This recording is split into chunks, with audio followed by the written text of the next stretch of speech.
Captain America, Civil War. Captain America 3, or Avengers 3 if you want to be a smartass, follows Captain America as he protects his friend turned brainwashed enemy Bucky, bringing him into a conflict with a team of heroes led by Iron Man. So, the name thing. A lot of people see this as an Avengers film, due to the large cast of heroes, but I've got to disagree. See, the reason is, the Avengers had no protagonist. It was a team effort.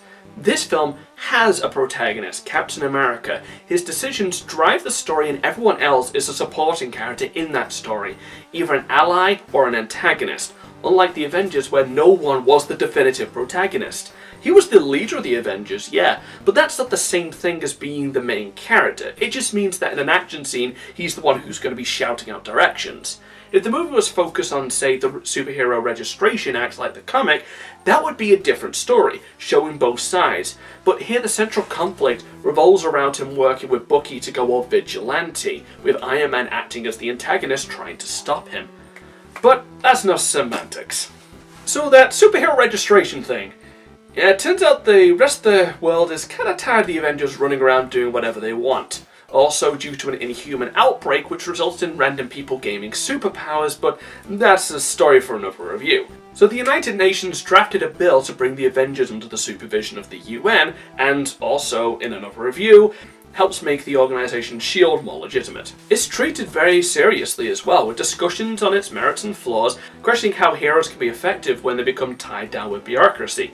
Cap's even willing to go it along with it until he sees how people are being treated like they're criminals. The Scarlet Witch is just a kid with superpower, but she's being treated like a walking weapon. It's a far cry from the power fantasy we're used to in these sorts of movies, and starts treating the world of superheroes in a serious fashion that we haven't seen before. Well, haven't seen in film, anyway.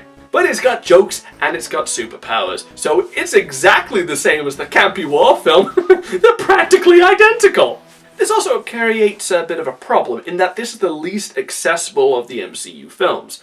Its large cast are just kind of dumped on you, and there's a barrier if you're coming off this straight from Captain America 2. Though when you watch it, Cap's team is made up of supporting characters from previous films, namely Falcon and Black Widow, so you already knew those guys going in. But the rest of the Avengers, they're just kind of there. Well, I feel that you can jump into any MCU film and get caught up. I feel like this is the big exception. It feels like it's the third film of 2 movies and not just one. Plus, it debuts 2 new heroes, so it's hard to recommend right off the bat. The film takes Cap, played once again by Chris Evans, back to the roots of the first film in that it's largely based on his altruism and a willingness to back down from what he sees as being unjust. Fighting Nazis is one thing, but now he's going against the entire world. It does also show a degree of danger to that mindset, as he basically dooms half of his friends to being branded as criminals for his own stubbornness. And yet they're happy to do it because they honestly believe that he's doing the right thing. They believe in him. Again, why he's the main character, why it's a Captain America film, not an Avengers one, but let's get off that. It touches on the influence that Cap has and just how big of a symbol he is, but in the end, he's just a kid sticking up for his friend and refusing to cave into what he sees as bullies, even harking back to the first film with his battle against Iron Man. Tony Stark, played once again by Robert Downey Jr., serves as a very unique antagonist. Someone that we've grown to like as a hero, but now he's opposing Cap and bringing up the question of whose side the audience is on. And there's a lot of precedent for this as well, not just the semi-rivalry between him and Cap. Tony's whole thing is accountability ever since the first film, but taken to an extreme in Avengers 2, where he creates the AI Ultron to protect the entire Earth. Sure, it went insane and tried to drop a city to destroy the planet, but his heart was in the right place. But the big reason he works so well is not only because you know this guy after 5 movies, but you can even side with him in his mission to stop Captain America. The action is alright for the most part, mostly what I assume is impressive choreography hidden behind constantly shaking camera that keeps changing positions. Seriously, stop posting this on Facebook and try to convince me that these are the best action scenes in the MCU. I would agree with you if I could see them, but they won't hold still for 5 seconds. You want to impress me? Show that one from Black Widow in Iron Man 2. But that's not the big draw. It's the airport showdown. That's what everyone's been waiting to see. 12 superheroes just going at each other, and it's pure awesome. Describing this scene would just devolve into describing every awesome moment. It really has to be seen. The other highlight is the final battle between Cap and Iron Man. It's well shot and it's personal and it's just all around epic. Make it feel very brutal and personal in how they're just going at each other with this sense of purpose.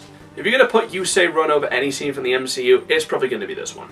In conclusion, Captain America is debatably one of the best, if not the best MCU film. It took its relatively young audience seriously because, just to remind you, these are still kids' films while giving us 2 compelling leads and some great action. So all in all, it's a 9 out of 10.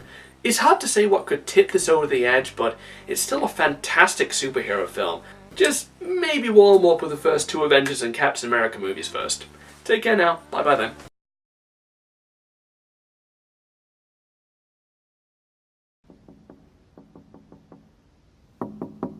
Are you Tony Stank?